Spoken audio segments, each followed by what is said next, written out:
Hello and welcome to Blogging Heads TV. I am Dan Foster, news editor, National Review Online, and I'm joined by Adam Serwer at Mother Jones. How are you, Adam? I'm great. How are you doing? I'm pretty good. I'm always a little disappointed whenever I turn on my webcam here that I'm just sitting in front of really lame Venetian blinds, and you can see the really lame drop ceiling above me. I just wish I had old oak, bookcases with leather-bound volumes Right. on them, or something, or a giant map of the world with all kinds of nefarious and mischievous lines and circles that look like a plan for taking over the planet or something like that. I'm a fan of cable news shows going with putting sort of science fiction backgrounds behind things, Yeah. a map of the galaxy or something like Oh, that. you know what we have to do, and this is so easy to pull off. We have to next time we do this, we have to do blue screens behind us both, and then we can just put in whatever we want. Right, have some sort of spaceship battle going on behind me. Yeah, that would be awesome. But so we're here today, the day after the Florida primary. So we should talk a little horse race because I don't think there's any other pundits really covering that aspect. Right, no, I of mean things. it's totally uncovered. One of the things about American politics is that journalists pay no attention to horse race aspects. No, we're all too busy reading, the latest white papers from the Brookings Institution. No, but so Mitt Romney, after polling in the low double digits ahead of Newt Gingrich for the last week or so, in Florida, has in fact won Florida. We set the handily. Yeah, we set the over under. I was a little surprised by that. We set the over under at 10 points.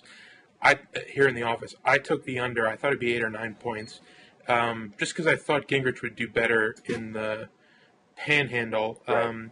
He did win the Panhandle, but there's not many people there, and he didn't win it as handily as I thought he would. But people are kind of drawing lessons what this means, and I have some thoughts on that. But I'll tell you one thing: it doesn't mean it doesn't mean the race is over. I mean, I think we've pronounced Gingrich's candidacy dead too many times to make that Enough times to make his sort of epic conception of himself really, really amusing. Yeah, well, I mean that's been, that's my boss Rich Lowry made this point a few times, which is that one, it's not surprising that after the last debate where Gingrich kind of got his rear end handed to him by Romney. It was Romney's strongest debate. It was Gingrich's weakest debate, which was a bad confluence of events for him. Rich said, it's not surprising that Gingrich looked tired, which I think he did. I only watched the debate incidentally after the fact. I was on a train while it was happening, and I kind of followed it on Twitter, which is actually the way to go. Because if you follow the right people, you just get all the snarky comments and the sound bites, and none of the drudgery of watching the whole thing.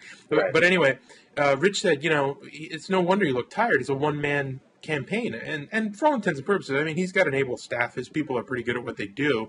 But he's doing all the strategy, and really he's the strength and lifeblood of that campaign. And his stump speech and his debate performance is really just sort of carrying the whole thing. So it's no wonder that he looked tired at the debate. But also in a state like Florida, where it's not a monolith, it's not tiny like New Hampshire, or monolithic ideologically like Iowa, more or less. I mean, obviously there are great shades of red and purple in Iowa, just like anywhere else. But Florida's a big, diverse state with multiple constituencies, at least 5 or 6 major media markets and a couple of smaller ones.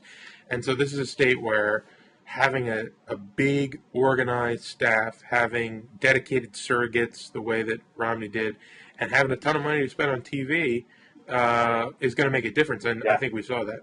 Yeah. I think one of the more interesting aspects of the campaign was just how Gingrich's relatively more moderate positions on immigration just didn't help him at all with Florida Latinos. And I think I think this is one of the things. A lot of coverage, even though everybody knows that Florida is very different when it comes to its Latino electorate than other states, that there is sort of a way in which it gets lumped in. People sort of pretend that what happens in Florida is applicable to the country at large. I mean, Mitt Romney said today, I won the Latino vote in Florida, so I could do really well across the country. But of course, it's not accurate, and it's not accurate for two reasons. The Latino electorate in Florida is substantially made up of Cubans and Puerto Ricans, Right. neither of whom worry or have to worry in any real substantial way about immigration problems. I mean, they do tend to have moderate views on immigration, but I think that has a lot to do with immigration as a policy issue being sort of like a proxy for feelings about Latinos generally in the country. Right. But like these are two groups that just generally, and they make up a whole lot of Florida's Hispanic population. They just don't have to worry about immigration stuff in the same direct way because of the wet foot dry foot policy that says Cubans, once they're here, they're citizens, and Puerto Ricans, of course, are all Americans by birth, so they don't have to worry about it at all either. No, that was the other thing, the Panhandle and the Latino vote. That's what I was looking at, and I was I guess a little surprised that that Romney won among the Latinos. But you're right. I mean, immigration, the Cuban Puerto Rican thing is huge as far as that goes. But I was talking to some friends in Florida, and I heard the anecdote. This is third hand, so it's not especially useful. Of one friend's Puerto Rican mother trying to decide to go Gingrich or Romney, and the person who was telling me made the point that really this Puerto Rican mother was a Republican because of abortion, and that's just about it. And so that was an interesting thing, and I wonder if that data point applies more broadly. It wouldn't really surprise me if it did. That's true, I think, of minority Catholics, and most of them are Latino, all over the place. Is that they vote big on abortion. And then the other dynamic is that you do have this old. It's probably not as big a deal anymore, but the old guard Cuban immigrant population is conservative. I mean, right. Well, this is the interesting thing about the Cuban population in Florida is if you look at there's a polling firm called Latino Decisions which specializes in polling Latinos, and what they said is that the big split in the Cuban American population is between immigrants and sort of like second generation Cuban Americans, and the immigrants are really, I think, are much more conservative, and I think that's because that's for obvious reasons. They're much more anti-Castro, et cetera, whereas I think second generation Cubans are probably much more assimilated into the sort of American Latino broader culture, and I think that's why they probably tend to be more liberal than immigrant Cuban Americans. Yeah, and and Gingrich, I think what Gingrich was doing with Latino outreach, and I saw him do a Hispanic outreach event in New Hampshire when I was up there. It was pretty well attended. I think what he's doing there is a good thing and a good thing for the party, and I think that there are a lot of natural Republican voters, certainly a lot of natural moderate Republican voters, small business owners, people who for whom social issues and work ethic and things like that are important. There's a lot of untapped, I think, Republican votes in the Hispanic base, but it did strike me as a little bit odd. It does strike me as a little bit odd as a strategy for a presidential candidate in a Republican primary. It's more of a kind of RNC thing in my book. I wonder if he just kind of wasted a lot of time. I think he definitely miscalculated in Florida, and you could tell that Newt was very much trying to use the immigration issue as sort of like and as it often reads as a sort of a proxy for talking about anti-Latino racism. Yeah. And so what he was really trying to do was make Romney look like he was racist against Latinos, and that's why he took certain positions on immigration, and that backfired horribly on most. I mean, for two reasons, I think. The first is that Marco Rubio came out and personally denounced Newt Gingrich's ad calling Romney anti-immigrant. And the second is that Romney walloped Newt over this in the debate. And the truth is that this is the kind of thing, like, the Republican base is very sensitive to this kind of thing. I mean, you saw what happened with Rick Perry when he said, if you oppose in-state tuition, you're heartless. I mean, this is just not the sort of thing that makes the Republican base feel very warm and fuzzy about you. And as I said again, this is not a Latino population that is as concerned about immigration as, say, a population in maybe Nevada or Arizona. So it was really just, I think, a miscalculation, a strategic miscalculation on Gingrich's part. Yeah, and I mean, I think that it's funny. I don't think that there's much daylight. You can sort of take what all the candidates say they're going to do, but if you add into that mix, add into that matrix the kind of spectrum of possibilities that's been available in Washington for the last 30 years on immigration, I can't see these guys' approaches being any different. I mean, they all admit more or less that you're not, and they differentiate only in the amount of disclaiming and couching that they do by saying this, but they all agree more or less that you're not going to kick out, deport every illegal immigrant here, and that you're not going to completely stem the flow. They all kind of have to say, and I think it's good that they all have to say the first thing that you need to do is secure the border. I think that's true. I think we can do a much better job securing the border than we do. We're not going to hermetically seal it. I think that's a pipe dream, but I think everyone knows that's a pipe dream. See, I think here's my view on securing the border. I think securing the border is the most popular thing you can do on immigration. Like, yes. You hold it. Every time you say securing the border, it's like singing a church song. Everybody's going to applaud. Hallelujah. But the thing is like, I don't think the border gets much more secure. I think without altering the incentives for crossing it. And this is sort of the paradox, which is that you can spend all this money on enforcement, but I think you can only secure the border so much against people's ability to figure out a way over it anyway. Without a system that allows people to come over here legally and work. You have to make it so that there's sort of like a tipping point you have to reach where people think that their chances of getting into the country legally to work are good enough that they're not willing to risk their lives, paying someone to take them across. And I think, Rick Perry said something about this a while ago, which I thought was really smart and sort of showed his understanding of the issue. Is like you build the 30-foot fence and that 33-foot ladder, starts appearing. That's a paraphrase. But the point is, like, you can only secure the border so much. You really have to alter the incentives for crossing it. We have right now, we have so many people on the border, so many resources. We have drones. We have unmanned drones flying over. I mean, I just don't. It's really popular to say secure the border, but I don't know that it's getting any more secure without simply making it possible for people to come over here by any other means. Well, that's what I think people are talking about. I mean, I think people are really talking about a fortress, a manned,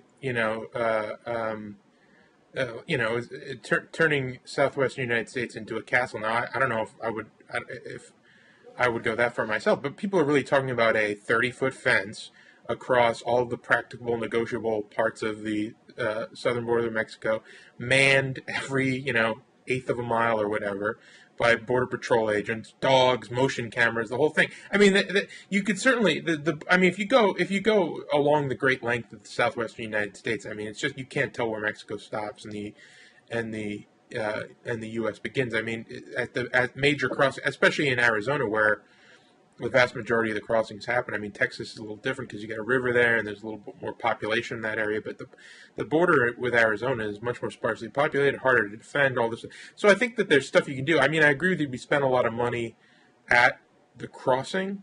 We don't really do much in the way of enforcement further down the ladder when it comes time to screening out illegals, registering for social services or at the workplace. I mean, we could probably get tougher there as well. I mean, so I think this is a complicated, thorny issue and an empirical one. I mean, most people, if we can stay away from the proxy of how do you feel about minorities, or most people are pro legal immigration. I think Mitt Romney's done a good job of saying we're pro-legal immigration. I think a lot of Republicans genuinely feel that way. But the reason I brought this up is because I don't think that there's much different in the way that a The president. basic Gingrich, outlines are there in terms of what you're going to have a guest worker program. You're going to spend X amount of money, largely symbolic in my view. You're going to throw X amount of money at the border, and you're going to have some sort of system that deals with the millions of people who are already here. That whoever actually comes up with this plan is going to have to figure out some complicated way not to call amnesty. See, I just think, yeah, you're not gonna. I don't think anything's gonna happen. I mean, that was my end game on all this. I think that the rhetoric on the issue has become so poisoned and Byzantine that I don't think anything's going to happen. I mean, Reagan had his amnesties, and and Bush with the guest worker program, but I just think that this stuff. I mean, you need a Republican president and a Democratic Congress, and I think it'll probably happen. I don't think it happens any other way, though. I guess I can see where you're coming from on that.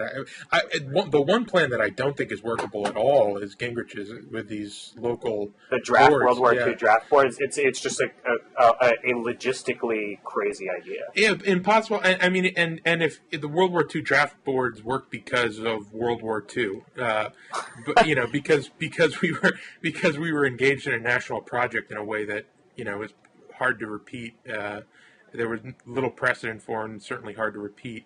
But also just has there ever been any better invitation for corruption than that sort of thing? It's just a really, and just in terms of, it would just take a massive effort that is just completely unnecessary.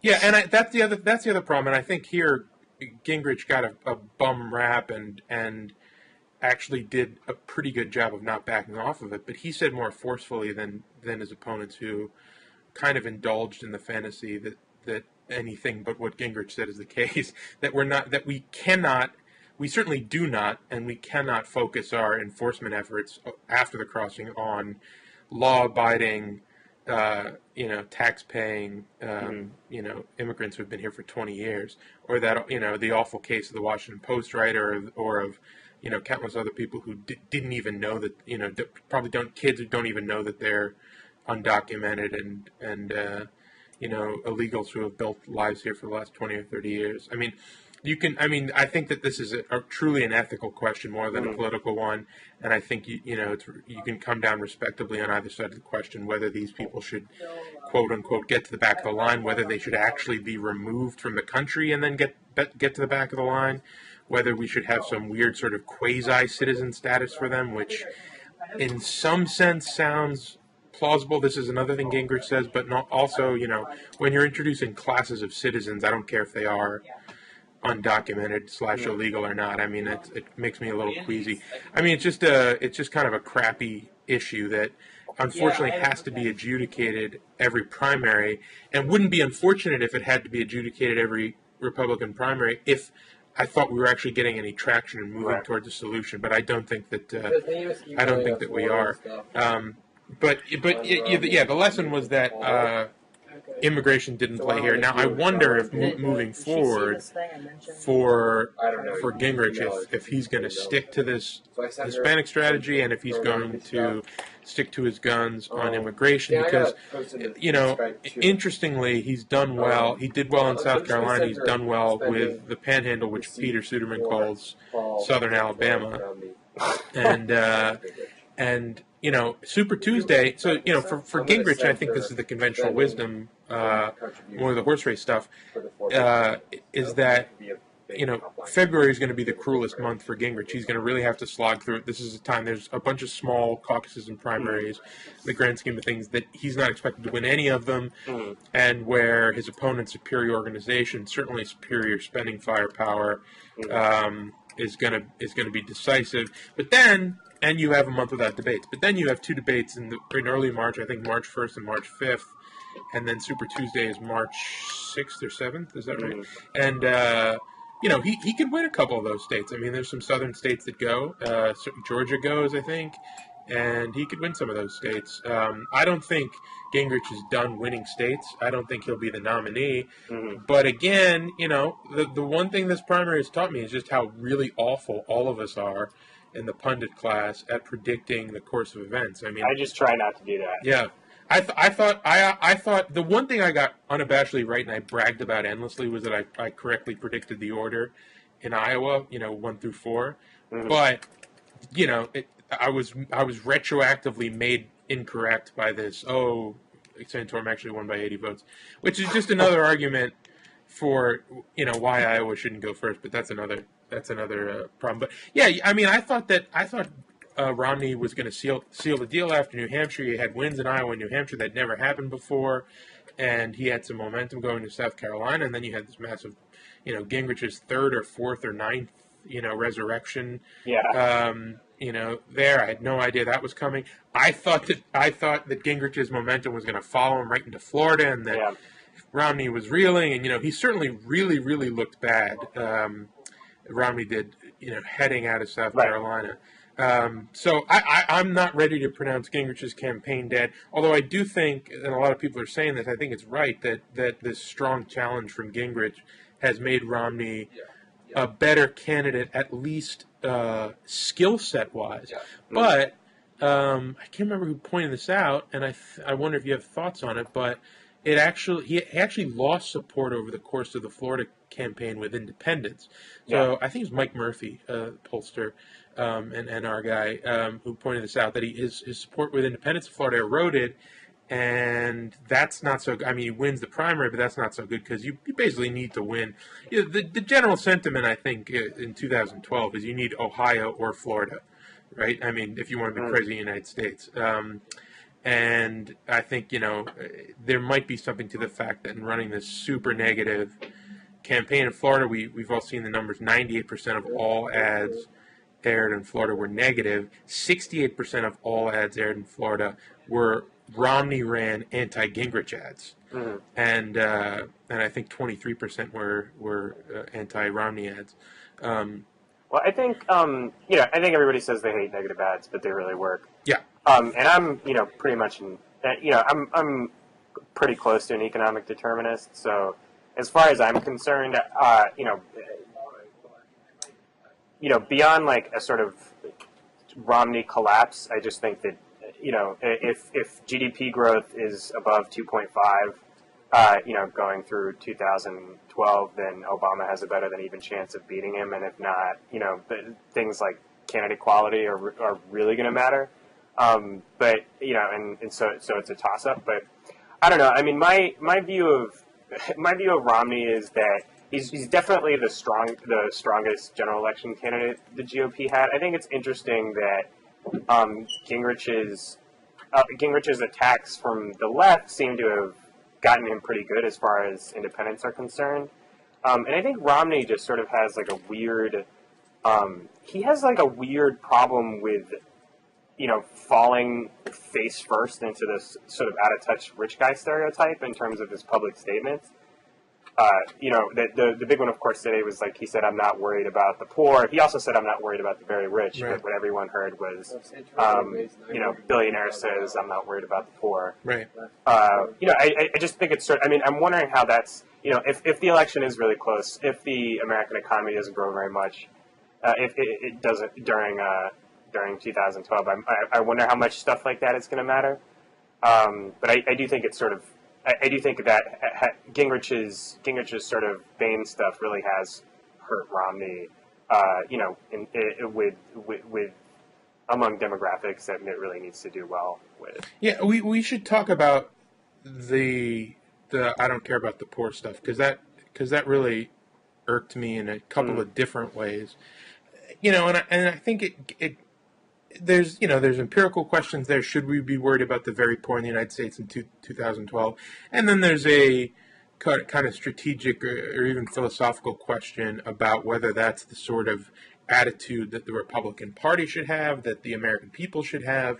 And so on the empirical aspect of things, Jim Pethokoukis at AEI had a good post. Sort of quick reaction post this morning. It's almost as if he knew Romney was going to mess up on this eventually, and he had this stuff ready to go.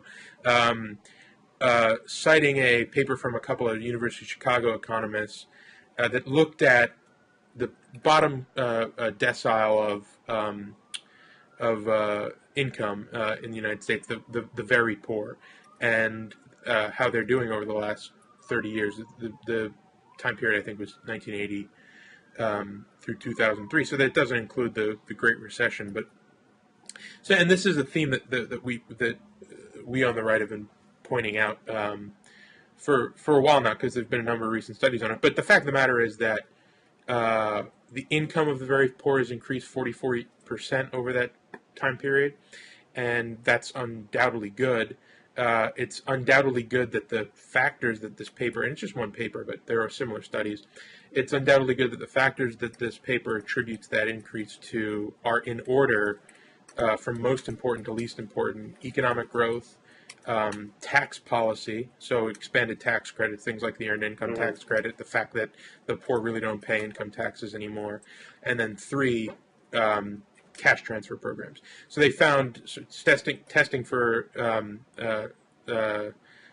correlation and the regression showed that these transfer payments were kind of a little bit lower down the list in terms of what was important in seeing the real growth of the poor's income. So that stuff's all good. The paper also concludes that even though the income grew by 44%, their consumption, their share of consumption grew by 54%.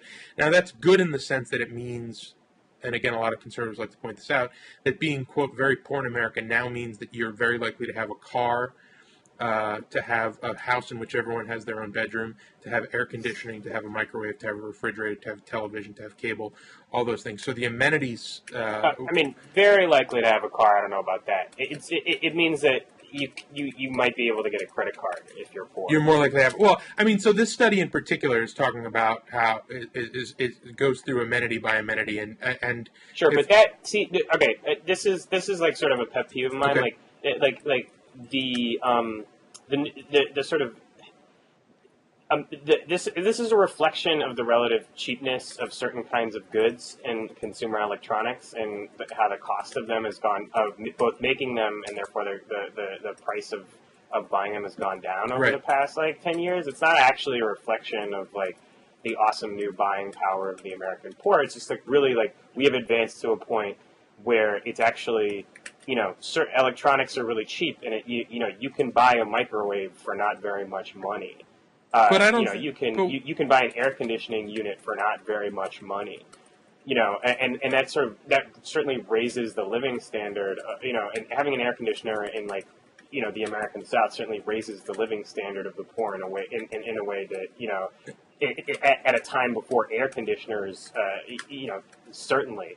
But it's not really the same as saying the poor live pretty awesome lives. No one's saying that the poor live pretty awesome lives. But at the same point in time, I mean, I want to push you on that. So if the standard for how successful we are as a country at improving the lot of the poor isn't that they're mobile, literally mobile, because they either have access to a car or can afford to get around on public transportation, do so effectively or whatever, get to work, get to school, that they, live fairly comfortably, not just based on historical standards, but of course based on global standards currently. I mean, remember that the poorest 20% of Americans are wealthier than 70% of the world, right? So, I mean, if the standard isn't absolute in that sense, if the standard really is relative to other Americans, well, then you're pretty much in a position where you have to say, you wouldn't want to put this gloss on it that it's about class resentment or about envy or anything, but you have to say that equality for its own sake,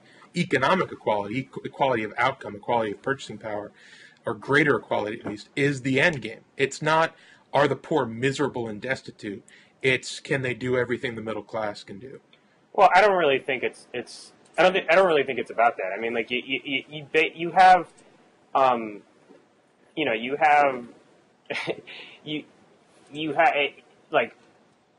being poor in America or being able to afford a VCR is not the same as being able to pay your health bills. It's not the same as being able to make sure that but your kid has healthcare's a problem for everyone. Healthy teeth. You know what I mean? It's just there's a whole lot of, or that you can afford your rent. I mean, there's a lot of people, there's a lot of people in the United States who are working, who are poor, for whom a single financial catastrophe, thrust them into a situation where if they don't have extended family there to help catch them, they're on the street. Like it's not I think like the conversation about a conversation about living standards has to be about something other than like the relative cost of consumer electronics. No, I mean, no. Look, in the grand scheme, I agree with you that there are certainly bigger challenges. I mean, we talk about mobility, talk about how many of the very poor go into college, how many of them have generation to generation upward mobility, and those are all important questions. And also, I didn't get to say this, but I don't think that I think that the gap there between their increase in the very poor's income and the increase in their consumption, so it's 44% increase in income, 54% increase in consumption, is a bad thing because it implies what you alluded to earlier, that they're buying a lot of these cheap consumer goods on credit, and certainly we've seen the negative effects of living on credit for too long. That's the reason why it's so amazing that we saw in 2008 or 2009 the very first net increase in household savings. And net decrease, I should say, in household credit since they started recording that thing in the late 40s, early 50s. So maybe we're starting to get back to living within our means a little bit more. But you're right. But there are certainly broader questions besides do you have a VCR when it comes to being poor in America. But our safety net also isn't like that generous. I mean, like we have food stamps, we have we have Medicaid, but like we really like it. We're not, we're no Norway or whatever. Like we really don't have like the world's most generous social safety net. And I think there's a Duncan Black who's a liberal blogger made this point, which I think in general this is a sort of there's a way of talking about. There's a long-standing way of talking about people who are, reliant on the social safety net in a way that they're sort of living lavish welfare lives. queens, right? The sort of welfare queens, the strapping young bucks, T-bone steak. Okay. You think about old dirty bastard on MTV. Old dirty bastard going up to pick up his welfare check in a limo. And I just think like those over. I mean, today, a Republican congressman introduced a bill to make it illegal to pay for lap dances with food stamps. Right. I mean, like it's just like there really is this like perception, that people who are in need of public assistance actually use that don't actually need it and use that public assistance for like really frivolous things. And I think I'm not sure that Romney's statement was intended to mean that, but what I actually think I find most interesting and what I think is most damaging is sort of about that statement, in the full context is that he was like, the Democrats already worry about that. So you have this like I think so part of the problem with that statement is not just that he sounds like he's not really worried about the poor, it's that he's sort of locating himself as like, I'm going to be the candidate for the voiceless wealthy because, the Democrats are already taking care of everybody. I mean, that's not what he meant. Right, but the it's full like, quote, yeah. Right, that's not what he meant, but it's the kind of thing that, like, that I think is going to be very easy for Democrats to repeat ad nauseum. And they have. I mean, Jim Messina tweeted like an hour after Romney said that it was so much for we're all in this together, and they're jumping on it. But I actually think it's worse than what you say. That I think what he said was more destructive and more unfortunate than even that. So on the one hand, I think that the poor, there is a social safety net in place for the poor. I agree with you that the average very poor person is not living high on the hog in the United States of America. But so what really bugged me about what Romney said was not that it can be read as saying he doesn't care about the poor.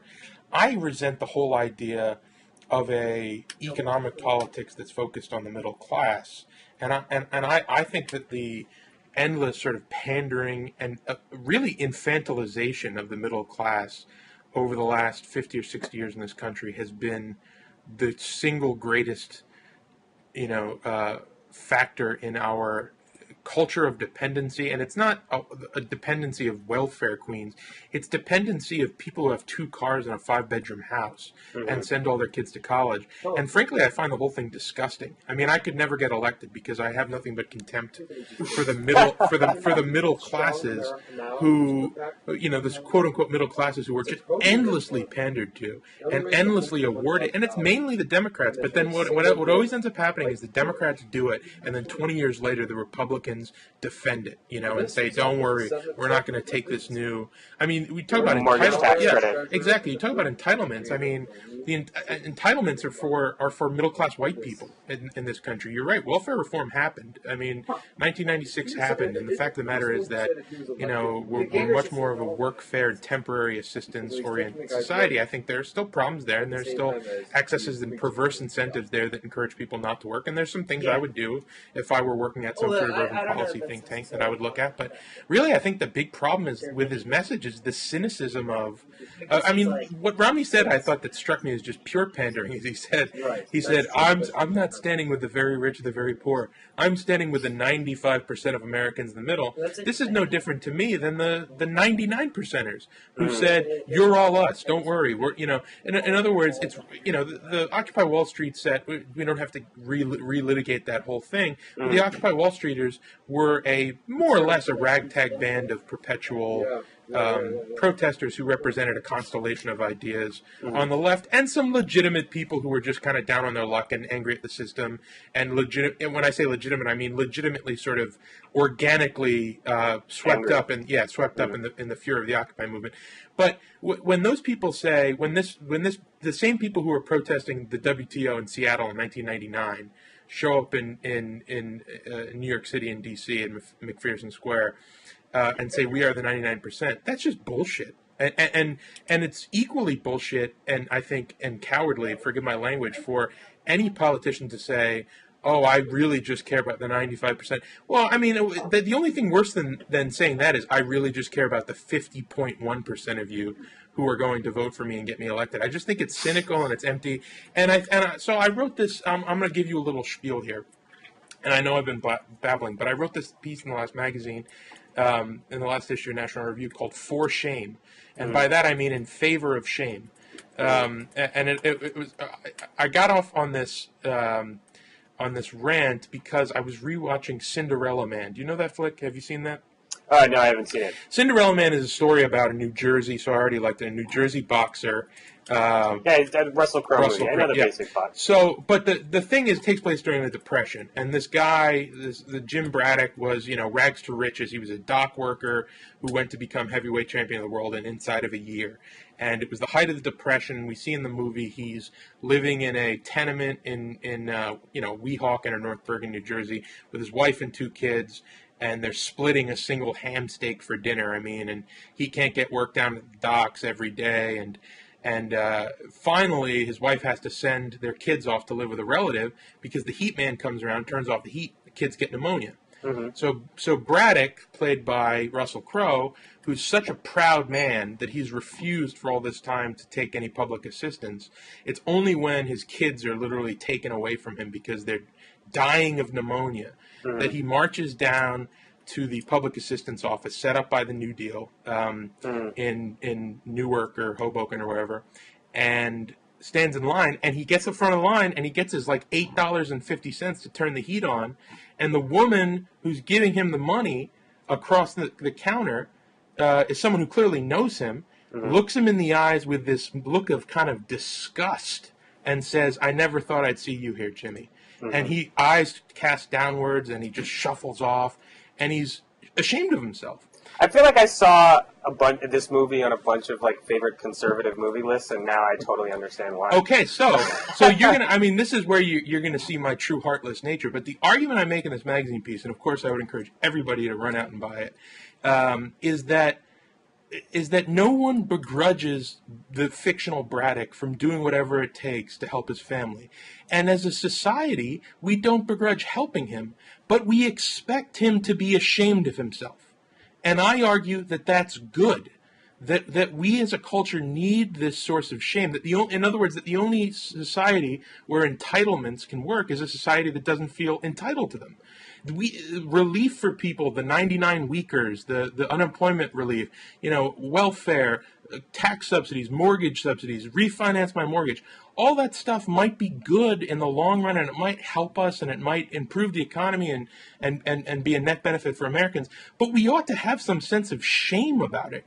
We ought to be ashamed of being on the dole. And my feeling is that we've really just lost that virtue, and it's due in large part to the success of the New Deal and the welfare state. I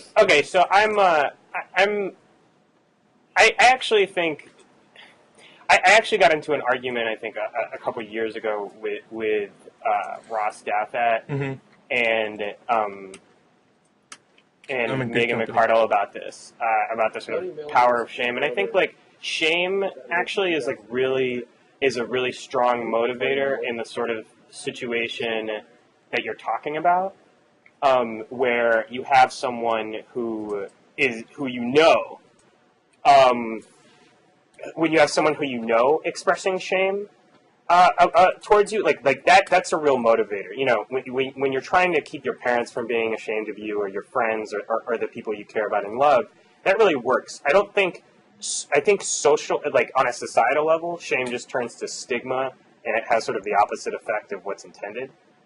That's interesting. But I think that so like I think there's this idea that Charles Murray just came out with this book about how, like, white America is falling apart, which is sort of amusing for a number of reasons related to Charles Murray's past books.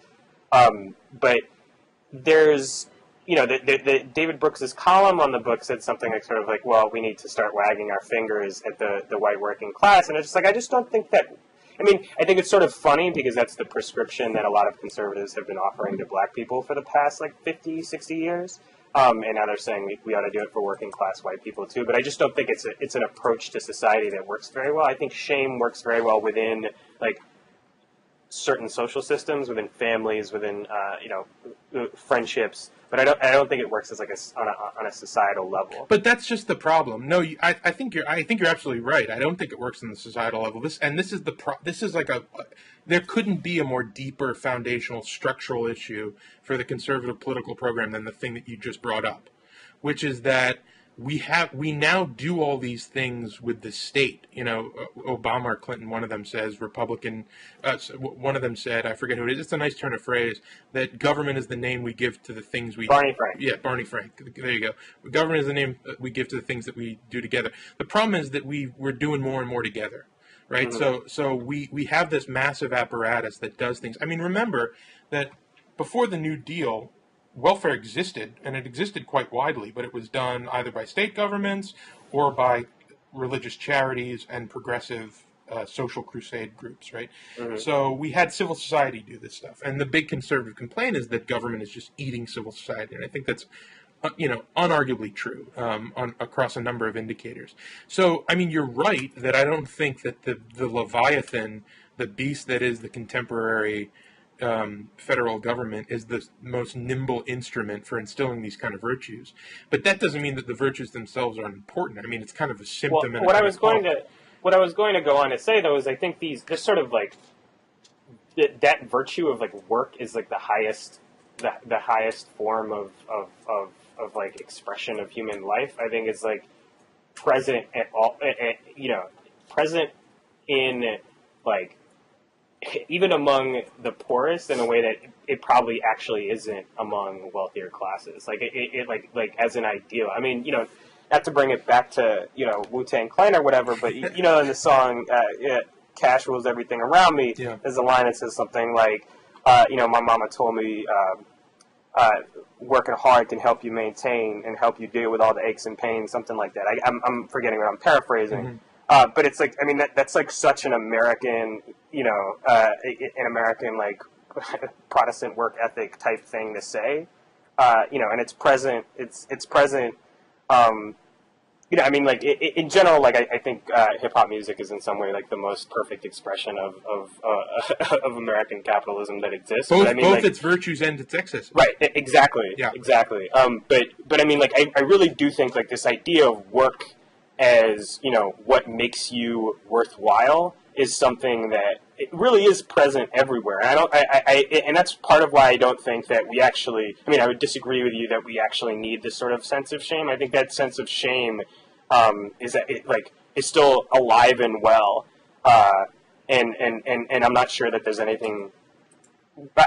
I'm not sure that we need to encourage it any more than. I mean, it's part. I think it's actually just part of the American soul. I don't know that we really need to encourage it more than we already have. Although I will say, there's certainly no sense in which anybody feels ashamed of taking the mortgage tax credit or something like that. I mean, certainly, like if you're talking about like all the sort of goodies for the middle class that are hidden in the tax code, nobody's ashamed of that. But I do think people, contrary to sort of popular belief, people are not so proud of being on government assistance.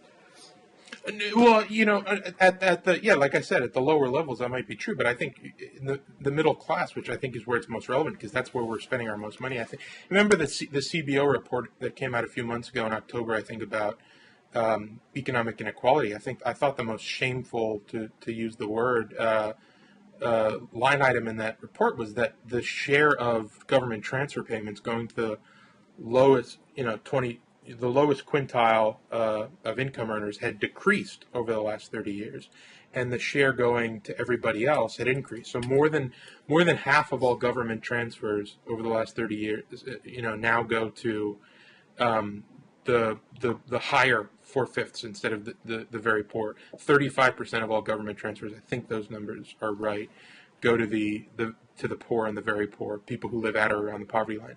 And I think we should all be ashamed of that. I do, and I think, and I do think that it's a kind of corrupting, and it wasn't intended. It's an accident of the New Deal and the Great Society. Certainly wasn't, built into those programs. But I think as a result of just the endless subsidization of the middle class, and it's frankly it's about buying their votes. I mean, it's about nothing else than that. I mean, it's not some broader. I really don't think it's a.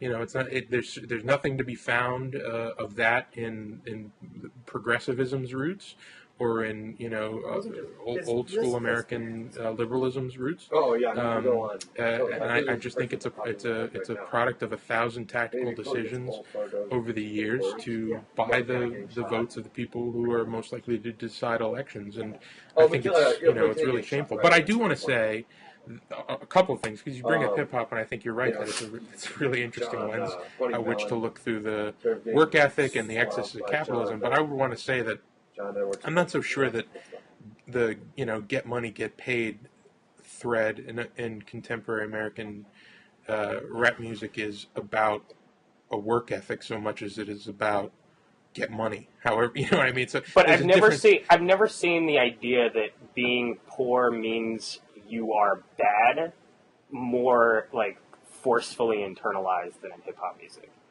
which is ironically music that is about being poor, right? A lot of the time, and I've never it's never more internalized there. And I think obviously get money, get paid. It sounds really messed up, right, from like a moral standpoint. But what else are we talking about when we start talking about the rhetoric of free markets? I mean, that is what we're talking about. We're talking about get money, get paid. No, but I mean, so there's a difference. I mean, I'm not a market moralist. I don't think that I don't. No, but Americans are in a very weird fundamental way. We really are. Well, I mean, particularly when you're sort of at the very top or at the very bottom, I think. Yeah, no, that's fair enough. But I mean, there's still. I mean, if we're talking about sort of civic virtues, I mean, if we're talking about policy, I think that, that absolutely, I'm an unapologetic defender of the free market in terms of guaranteeing the best outcomes, and that includes accepting greed and accepting Bain capital and believing that those sorts of things create jobs and stuff like that. But we're not talking about policy. We're talking about social virtues, and I think the way that we checked the excesses of redistributionist tendencies that were prevalent in the at the turn of the 20th century, was that we had this Protestant virtue of shame. People were ashamed of being on the dole. Similarly, the way that we checked the excesses of the free market was that people had these the Protestant work ethic included these virtues of probity in your dealings, honesty, and pride in work, as opposed to materialism of possessions. So there's a common misconception, I think, that conservatives think that greed is a virtue. Greed, I mean, that's not quite the way to put it. Maybe I'm being too cute in the way I define virtue. But if we're really talking about the sort of habits that animate people in their lives, both in their intercourse with government and with each other, then I don't think greed is a virtue. And I think that the classic American work ethic included, humility, and not this kind of rank materialism that we see, because, the example that you brought up in hip hop, but also just, more broadly. Plenty of conservatives who find materialism ugly and unseemly and all those sorts of things. I don't know. I mean, I'm not sure how much I disagree with a lot of what you said in terms of how conservatives necessarily look at greed. I mean, I'm not a conservative, but I just think that to a certain extent, when we have like a way of looking at, or at least until very recently, we have a way of looking at people in this country who have a lot of money and deciding that they've earned every cent through hard work, and part of what part of what Occupy Wall Street is about is about busting that myth. I mean, and to the extent that we're now having a conversation about what actually makes people wealthy, and the difference between value and merit, I think that's a really good thing. What do you think, and sort of in wrapping this up, what do you think of Rick Santorum's focus on poverty and focus on sort of cultural roots of poverty? And I imagine you'll have lots to say about it, but I think it's interesting that he's talking about it. He's kind of the opposite. He's taking the opposite approach of Romney. I mean, Santorum supports the kind of pro-family tax policies that we here at National Review do, that, child tax credits, things like that, encouraging stable families and things like that through the tax code. But he also talks about, you said that it's tough for the government to try and arbitrate these sorts of things by instilling a sense of shame. But Santorum's been going around stumping everywhere, saying that, repeating this basic truth. Now, you can argue about the direction of causation, but this basic truth that the things that you need to do to avoid poverty are, great. Thank you. Get married and graduate high school and get married before you have kids. And statistically, that's inarguably true, but I suspect that you have a different take on it. It's also much easier for well-off people to do that, and that's why well-off people still do that. Well, that's a big feature of Murray's book, by the by, is that... I actually went to AEI and I saw him speak about it. I found it very interesting because it was like the state of white America, and, a lot of liberals cringed because of the bell curve and what that meant, and I actually found his talk fascinating because he basically shot down a whole bunch of people were like, well, what about feminism? And he was like, no. And what about illegal immigration? Well, no, it's not doing it. It's actually sort of interesting. It's pretty data driven, the book. You can argue with the methodology, but I don't think he's importing a lot of ideological baggage into it. Well, I actually said this to Michael Brennan Dory. A conservative friend of mine pointed out that when it comes to sort of, even though like liberals are the most, I think, instinctively repulsed by Rick Santorum because of his culture war views, I think in terms of his politics and his philosophy, he's like the most inclined to cooperate with liberals on some sort of like big government thing to help poor people. Ideologically speaking, I mean, my old boss Mark Schmidt at the American Prospect, when he reviewed Rick Santorum's book, and he sort of concluded, he's like, Rick Santorum isn't a conservative, he's a really mean-spirited liberal, which I thought was really funny, but in terms of actual political philosophy, is probably accurate. Yeah. Well, it's he's an interesting character, and I wonder how he'll do if and when he outlasts Gingrich. I think that the shape of the race going forward and the nature of the opposition to Romney is in large part going to be decided by which one of those two guys drops out first. Anyway, Adam, it's a pleasure as always to talk to you. And I don't know if you saw the teaser for season 2 of Game of Thrones, but it looks pretty badass. I haven't seen it yet, but I'm very, very excited to see it. I just haven't had the time, but I'm definitely going to check it out. And as soon as it comes on again, I suppose we can go back into some serious nerd blogging heads. We can resume spending half of our time talking about fantasy. Okay. Sure. All right. Good to talk to you, Adam. Take care, Dan. All right, bye. Bye.